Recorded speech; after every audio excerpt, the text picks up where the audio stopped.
Hello tubes, this is Gav. Welcome to another one of my videos. Today we've got a final reveal on the 10 figures, yep, the British infantry section from late World War II, so 44, 45.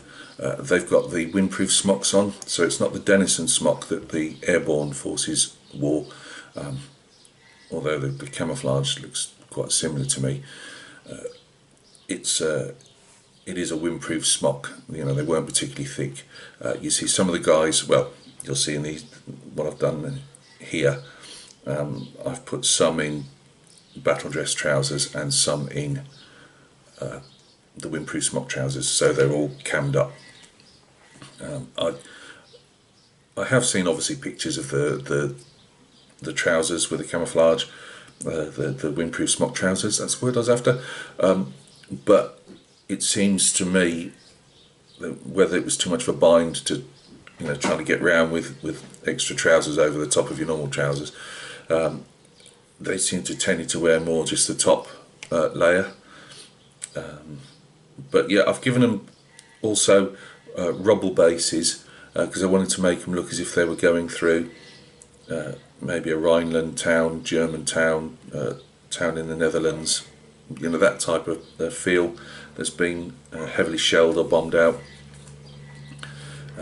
fought over. The bases are just a representation, you know, these aren't dioramas at the end of the day, although I put them on the larger 30mm bases just so I can do a bit extra. I like to do that when possible because it just gives us the little blokes a bit more of a context of for me anyway, for where they are and what they're doing. I mean, obviously I'm going to be trying to sell these on, so I might shot myself in the foot because somebody said, hang on a minute, I don't want to be moving rubble-strewn bases around a tabletop of green fields. But they're also more for if anybody's collecting. You've got a whole section there, you've got a Bren gun, number 2, section commander, section 2 IC, who's actually the Bren gun commander as well. But beautiful figures, sculpted by Paul Hicks, sold through Empress Miniatures, or sold by Empress Miniatures.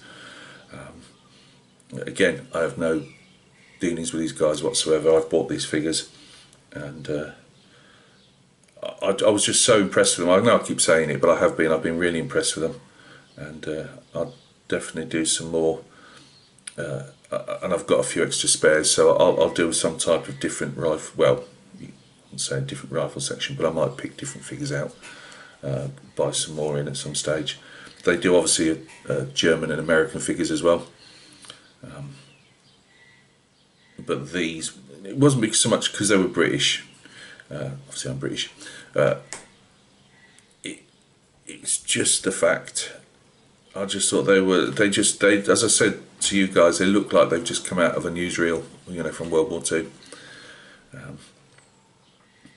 I'd really like Empress to do some Japanese for whether it's the island campaigns for, well, there wasn't that much difference, but you know, Solomons, Malaya, Burma, China, and obviously I'd like to see some Brits for that era. And it doesn't always, it's always like Chindits, but you know, Brits for that era. Maybe some Dutch East Indies, and of course United States Army and Marine Corps for the Solomons and the islands. But anyway, I digress, as always. So yeah, there's a bunch of photographs at the end, not brilliantly taken again. They're only on bottle tops because they were just easier to, in the video you're about to see, the rest of the video, and to photograph, they're just easier. They've had one coat of varnish on the soldiers themselves, but then I put a second airbrush, I always use airbrush, and they'll have a second coat over the bases and the figures again, just to give them a second coat. So let's go down and take a look. Right, sorry if there's a load of ambient noises. Somebody's got an aviary, so I don't live in the Amazon or in the outback of Australia, but somebody's got an aviary, and obviously you've got the tweeting birds and any ambient noise coming through the open windows. Right, let's get a light down, Gav, we might actually see something. no particular order, just as I'm picking them up. There we go, Gav. I've cut up a blister. I know it, probably wouldn't be such chunky glass, but I wasn't going to go into minuscule levels. It's just to show it's there, just to add some more detritus to the base. I've just got out some lead wire for you could paint it as cabling. I've just put it as different pipe, lead pipes and stuff. A bit of tin foil. Just all I've done with that is give it a couple of grey coats, and then just a dry brush of a bit of metallic, or I have used before graphite. Well, I just went a bit of metallic on that, and then just put a bit of rust and dust over it. I've just done some like civilian painted type wood, but I just wanted to keep the colours roughly the same throughout the bases. So I've used like a light blue, a natural wood, and a green.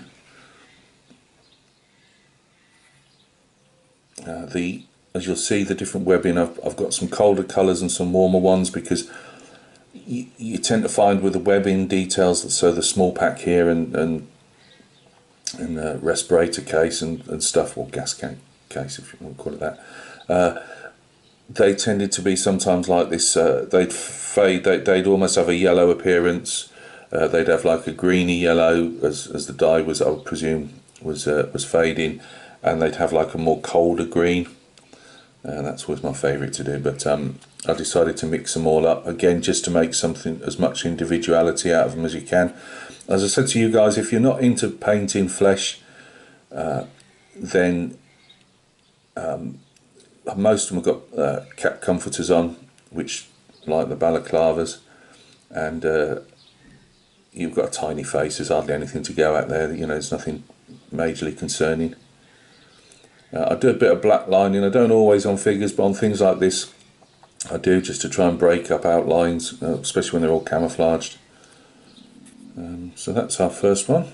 And the Brits at that stage, although can you see on this back? You might just be able to see. There, that's actually that little that length there. That's a entrenching tool, but they were next to useless really for digging in fast and furious. So the Brits, I'm not sure about the Canadians, but the Brits started to just carry the normal large-scale entrenching tools around with them. So you'll see many soldiers either got pickaxes, well, in this lot they have, and they do if you look at the old photographs of the time and the newsreels.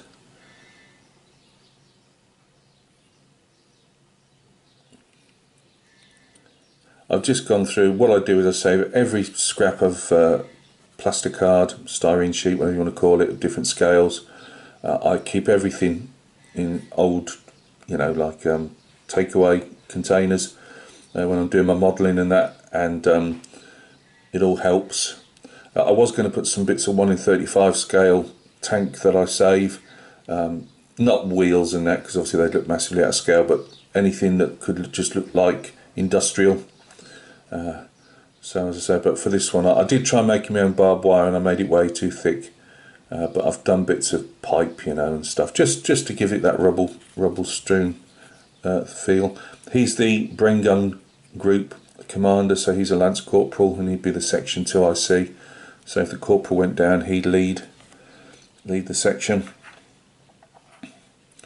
Here we have the Corporal. I actually finally managed to do some stretch sprue after about 10,000 attempts. And I've thrown a few cartridges in. They won't shine as much, and probably the glass as well, that won't shine as much when it's been coated obviously with another matte varnish, but it's there. As I say, it just all adds to the theme of what I was trying to show. Again, I've got a bit of old square, not tubing is it, but you know what I mean, it's evergreen, and again I keep every offcut, and that's just made up in like some bit of metal that's either sticking out the ground or just dumped on the ground after shelling and bombardments.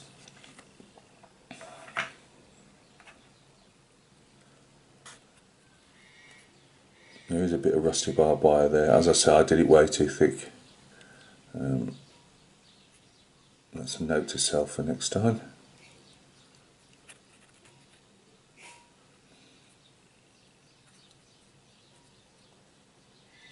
I finally decided what flesh tones I was going with. There's a couple that have got slightly different. I repainted you probably noticed, I repainted the corporal in the end.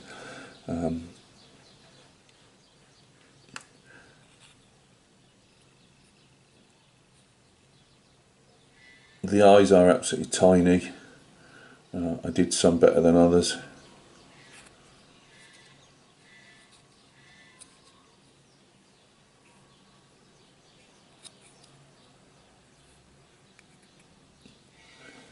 That's I believe, yeah, that's cork. Again, I keep all the odd off cuts that I do when I'm doing figures and that. So the concretey looking rubble is cork, and the brick rubble is blue foam. Again, I keep all my offcuts because it's all expensive stuff, and if you've got the room to keep, you know, even if it's only as big as your thumbnail, it all comes in handy. Another bit of barbed wire there.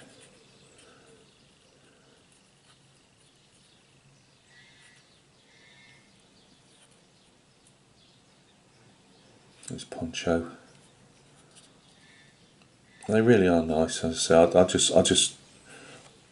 think the poses are absolutely spot on. You've just got to watch out for these ultra tiny mould lines. I left about 2 on these figures, but I've managed to what I call paint them in.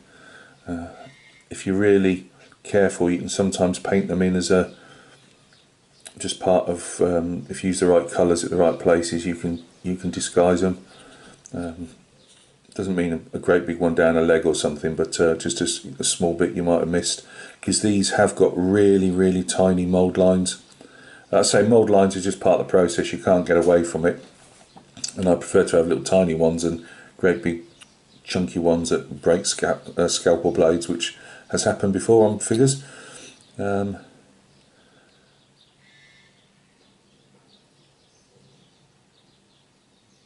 And I've got on these as well, I've got appeared that the leather jerkin that's been put on top of the leather jerkin. I presume so. That's what that is sticking down. That's what I'm going for anyway. I've probably got that wrong, but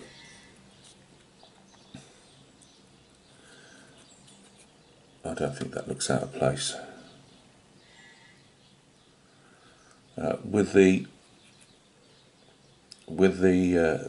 tin foil, I didn't even try and bend it over anything. I'll be honest with you. I just took my I think I actually used one of these. No, I didn't. I used a cocktail stick on these because it's softer, and I just put some grooves in. Again, it's there as a showing what it is rather than a detailed look at it. Just 3 more to go. Hang in there, guys. I think that's the one I bust. I don't think that came out too bad. Yeah, it's not perfect, but I don't think that came out too bad for what it was. Again, another bit of offcut that's just been used as a piece of pipe.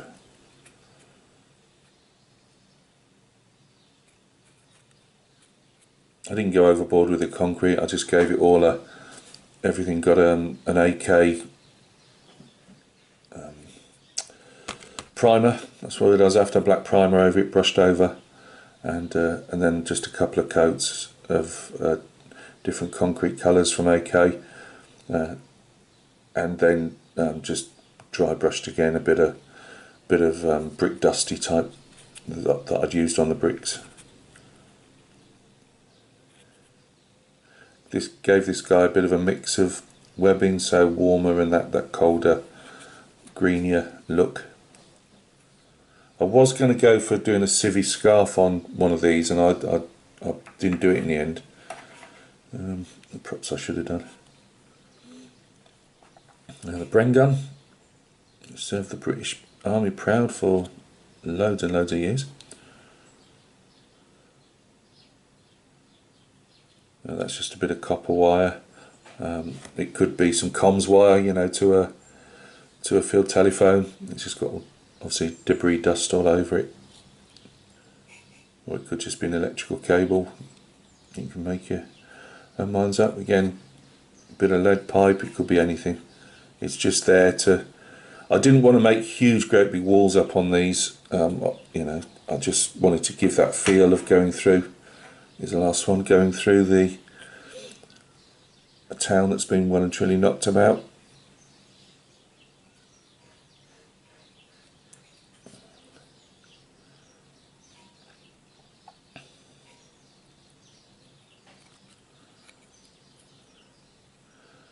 Here's the number 2 for the Bren gun, so that's the Bren gun section wallet. Have a spare barrel in there and all the cleaning bits and spares for the Bren. And he's carrying extra pouches with extra Bren ammo. The life of a number 2 on any type of medium machine gun is not a happy one. Right, so let's get them all down. I actually didn't do a group shot of these, but they're all on bottles, so I didn't. But when I come to sell them, I'll have to do a whole load of new photographs actually, because nobody wants to see them on bottle tops. It's not a great selling point, if they sell at all.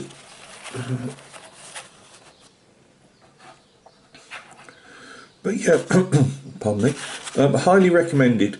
Sculpts, service and that from Empress, very well, very pleased. You